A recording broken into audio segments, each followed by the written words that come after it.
Today's history lesson is about one of the spookiest Pokemon in the franchise. Dark-type mythical Pokemon Darkrai has had many appearances throughout the years, so there's a lot to break down. In fact, I'd go so far as to say that Darkrai has had one of the craziest histories in all of Pokemon.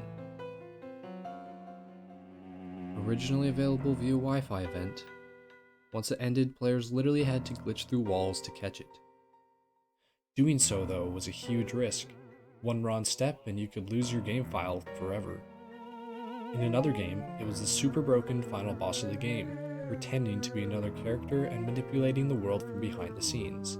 And in the movies, Darkrai helped save the world. Welcome to today's Pokemon lecture on the peculiar history of Darkrai.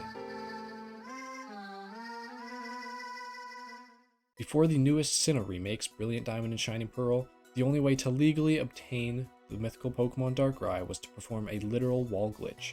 This was done by abusing a mechanic from the original Diamond and Pearl called loading lines. In order to save resources on DS hardware, Game Freak used specifically placed lines in each area. When a player crossed a loading line, the game would automatically load the next area for the player to see and unrender the area that they left. This is a typical mechanic used in many games, and usually this would be alright. But by using the bike and a specific pattern of movement in certain areas, you could outrun the loading lines and cause some funny things to happen. In one case that players discovered, you could unrender the entire map and enter a mysterious zone called the Void, a region of entirely darkness. The Void would allow you to travel anywhere without being blocked by objects. By then saving and rebooting the game, you could return to the overworld. Players use this to their advantage to access areas that you otherwise couldn't, such as special events that Shaman and Darkrai resided. If you weren't lucky enough to have done the Darkrai events back in 2009, here's what they would have looked like. In Canalave City, there will be a house, where when you go in it shows a boy who's having terrible, endless nightmares that he's unable to wake up from, muttering something about the dark.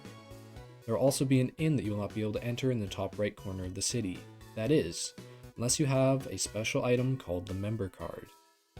After obtaining the member card, you'll be able to enter the inn, where you'll fall asleep and be transported to Darkrai's island, allowing you to then catch it in a battle.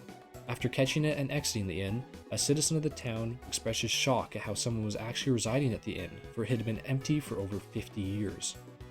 And in Mystery Dungeon Explorers of Sky, Darkrai presented itself as the villainous Pokemon responsible for the near destruction of Temporal Tower.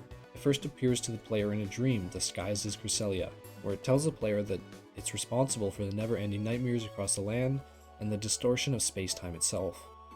Darkrai is the very final boss of the Explorer series though, and is shown to be pure evil. The opposite is true though in the movies that Darkrai stars in.